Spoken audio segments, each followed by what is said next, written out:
Hello, welcome to a new unboxing. Today will be a new nano hexacopter.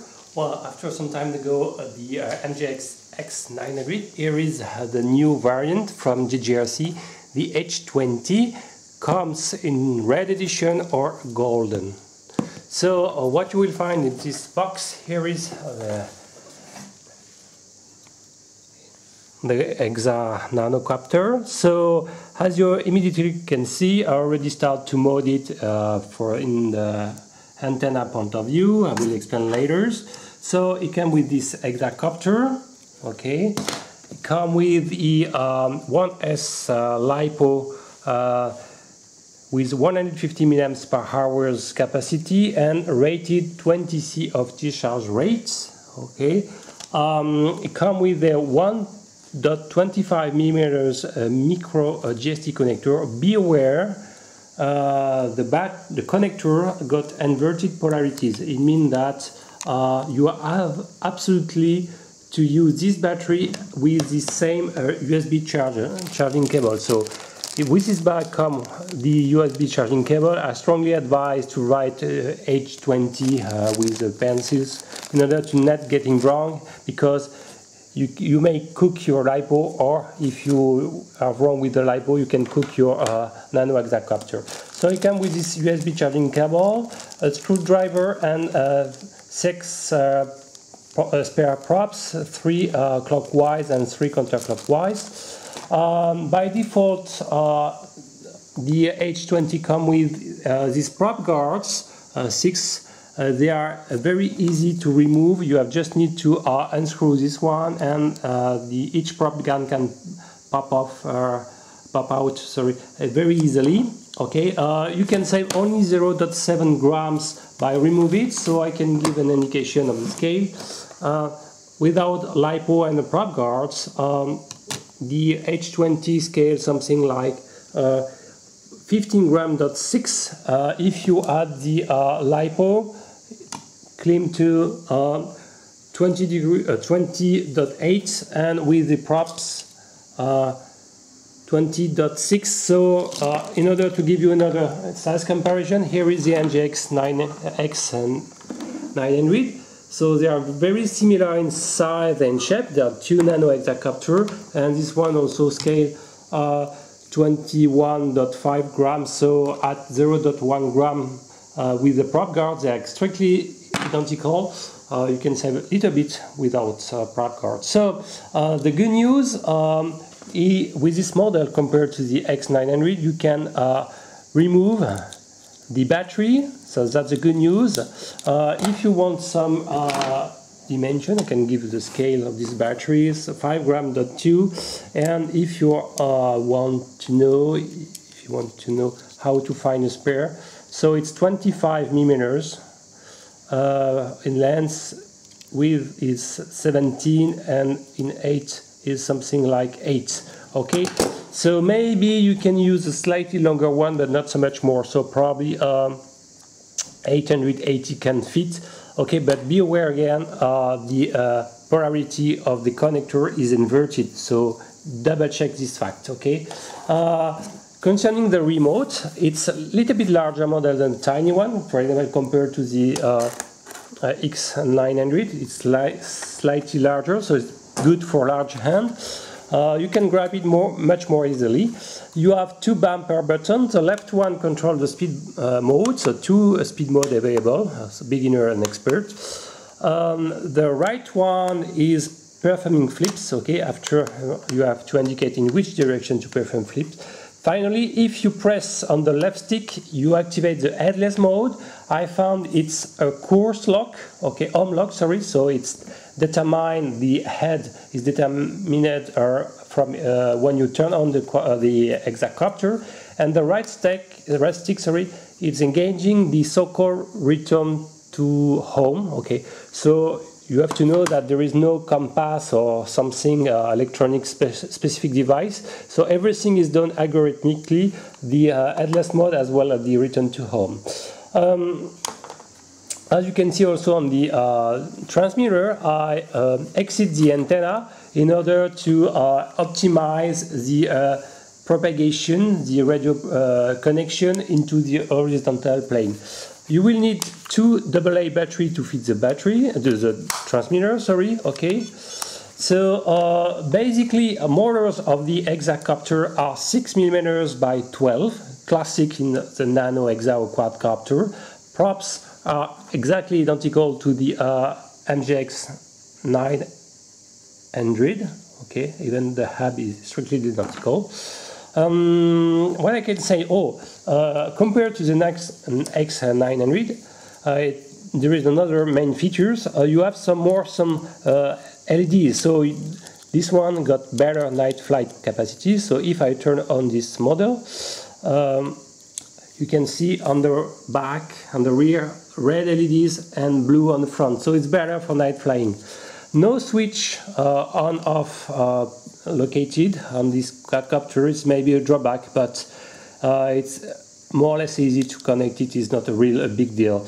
Well, so concerning the antenna, as you can see, I took some photos during the modding, but I found that during my outdoor test that the range is not fantastic, something like 20-30 meters. After, if you lose your connection, I can simulate this fact. The phase-safe behavior is strange because it continues the last action during at least 4 to 5 seconds. Let's do it. So I will turn on the transmitter on the quadcopter by pushing the throttle stick up and down. So the LEDs become solid. Okay, no problems. So if I apply amount of throttle and turn up the radio, you will see that the action will continue during 4 seconds. 1, 2, 3, 4 seconds. So imagine you are in full speed, in full forward movement, okay. I think this hexacopter is quite faster than the X900. So something like 30 kilometers per hour, so more or less than 8 meters per second. So during 4 seconds, hexacopter you can move forward or during maybe for 25 meters. So if you are already in the limit of the range, 30 meters plus 25 meters, your hexacopter is in a radius of 55 meters. So it can be a problem, you can lose it. So be aware. I strongly advise to perform this antenna mode. So it's very easy. You can take a small tweezer, and when you disassemble it, you just do a hole inside on the canopy, and it's very easy. The same for the transmitter. It takes 1 second. You just need to unscrew this 1, 2, 3, 4, 5, 6 plus 1, 2. So 8 screws to disassemble and to access to the interior part of the H20. Okay, so after this to say this big warning, I really like this how it's flying. It's flying great. I like how it's banking. It's fast. It's faster, as already said, than the 900. It got better night capacities, and when you are doing the antenna modding, it's really a great flyer. So I can perform a small demo in this demo flight. You will see. I will turn on the radio. Sorry. Okay, arm the quadcopter by pushing up and down. The LEDs become solid.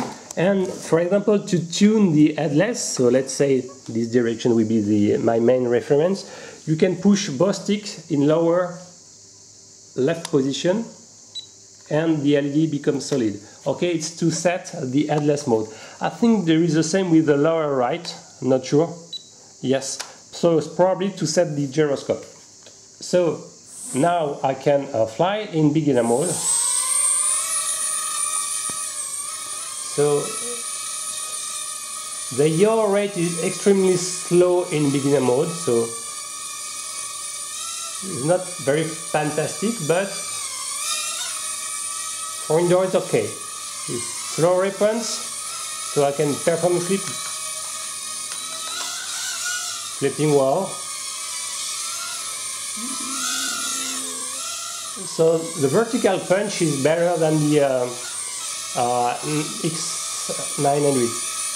Okay, now I will turn in expert mode. Of course, the rates are much better. You will see on my others video, the yaw is much better, but it's not extremely fast. So it can be better. The funnels are correct, but it's very stable. I like it. You have approximately 4 up to 5 minutes of flying duration. You have an LVC alarm, so the LVs become to flash behind, okay, be aware. So flying duration is not impressive, it's in the lower average. Paradoxically, to have 6 motors, we could expect, and with a 150 milliamps per hour LiPo, we could expect maybe 6 minutes, but it's not really the case.